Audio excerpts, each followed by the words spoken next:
Welcome back to Switch to Linux. Well, today we want to take a little bit of time talking about disconnecting from the internet. Is disconnecting a new luxury? This is a neat question to ask because our world is just so focused on getting everything connected, everyone online, 5G expansion, put internet everywhere, make sure everyone has access to the internet, make sure everything can get on the internet. From our microwaves and our refrigerators and our stoves, do we really need these devices on the internet? There's even now an internet-connected smart toilet that as you sit on it will take your biometric rhythms and send them to the company's cloud in the sky because your toilet is on the internet. So is disconnecting a new luxury? This is a good question to ask. And this article came out a few years back, and this is from Future, BBC Future. And this is the last places on Earth without the internet. And they're asking, is there anywhere left on Earth where it's impossible to access the internet? Of course, you can even get slower internet on satellites if you're in the middle of absolutely nowhere. So that is certainly a thing that exists.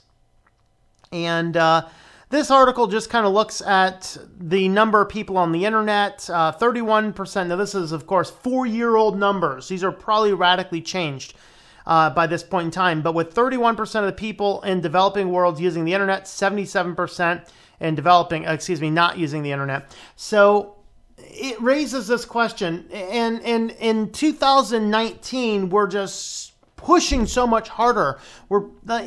This article, 2014, we didn't have all these smart devices. We didn't have this perpetual capability, not on absolutely everything.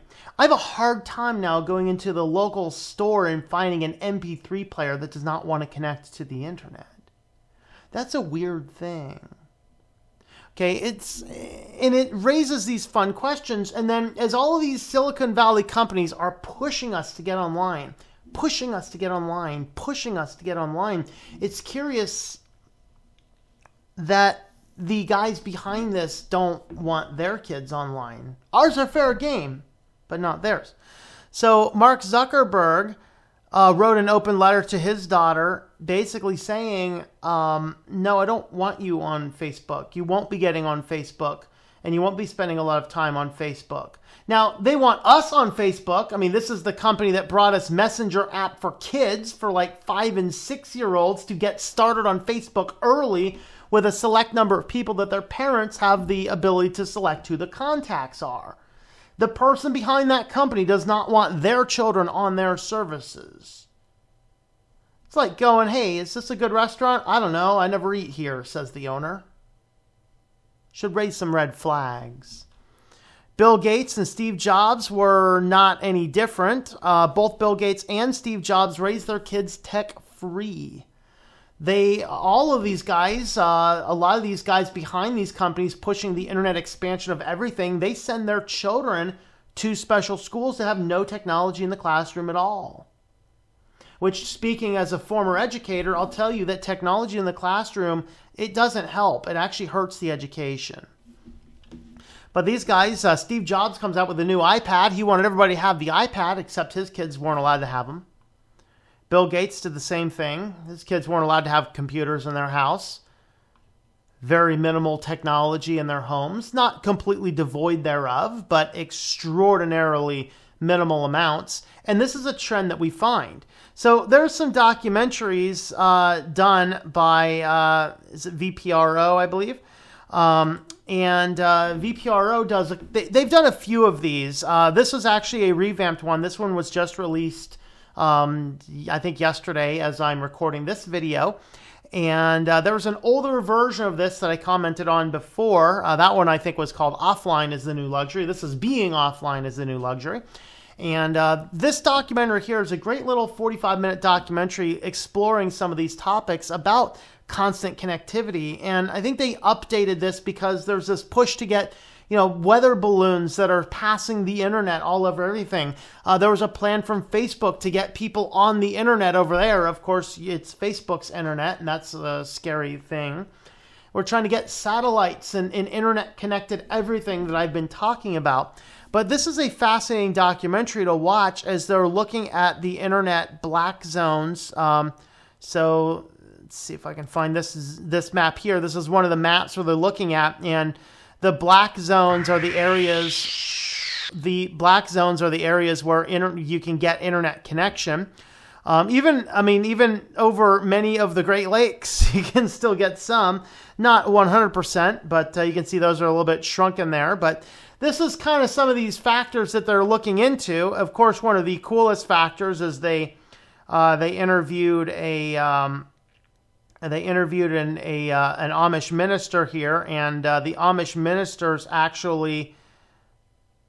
There he is. The Amish minister comes over here. He boots up his computer, and he's actually using Linux. Look at that amazing coolness for a channel called SwitchedtoLinux. There's our Amish guy on Linux. That's epic. But it's basically just set up so they can do their basic accounting. They can do some basic documents. They don't have the internet on this. They can't get the internet on this. In fact, he turns on his light in this office where his computer is actually a lantern. So it's kind of interesting. But this raises some fascinating questions for us about moving on and looking at disconnection as a luxury, because our entire culture right now wants us perpetually connected, whether it's on our phone, whether it's a thing around our wrist that takes our biometric data and sends it up because it has to be perpetually connected. They are producing in us a Borg that we just can't get away from unless you're one of the lucky few. And this also has been brought to my attention over the last couple of days, because I've been talking with a friend of mine who is a younger person, but he started reading the book The Power of Focus and thinking about how he can better focus his life as he finishes high school and moves on into his future. And one of the things that he determined is very important is that he had to stop being perpetually connected. And so for him, what works best is at the end of the day, about 2 hours before he goes to bed, he will completely disconnect. No televisions, no music, no smartphones, no devices, no screens. He takes this time to write, to read. And that's so important. Write and read, maybe spend some time having real interactions with family, not around a television set, not around a device, or not around a movie. And this is so fundamentally important. As I give you some tips, guys, this is a tech channel, but I encourage you, don't be so perpetually connected to your computers. Once I'm done with my videos today on the Saturday, I will not be looking at the computers for most of the rest of the day. Today actually might be a little exception because I need to do some tax-related stuff.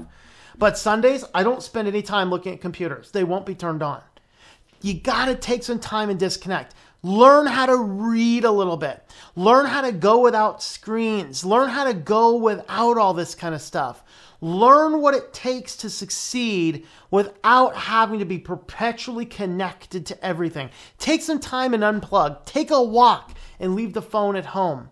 Read a book, a real book, not on an e-reader. Do things that do not make you perpetually connected onto the internet and onto the screens. Disconnect a little bit. And as always, as I encourage you, think very, very hard about any smart devices you allow in your house.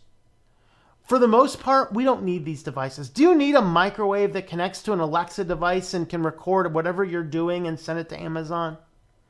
Do you need a refrigerator that will perpetually tell you if you have milk and eggs in there? Dude, just make a list. If in doubt, pick up some extra milk and eggs. They ain't going to go bad that quickly. Trust me. Learn how to disconnect a little bit. Take your cue from these guys pushing these technologies, Zuckerberg and Gates and Jobs. Take a cue from these guys who don't want their kids around all this technology. They're trying to create in us a Borg that we are all perpetually connected. All of our stuff gets out there, but they don't want their stuff out there. Think about that a little bit.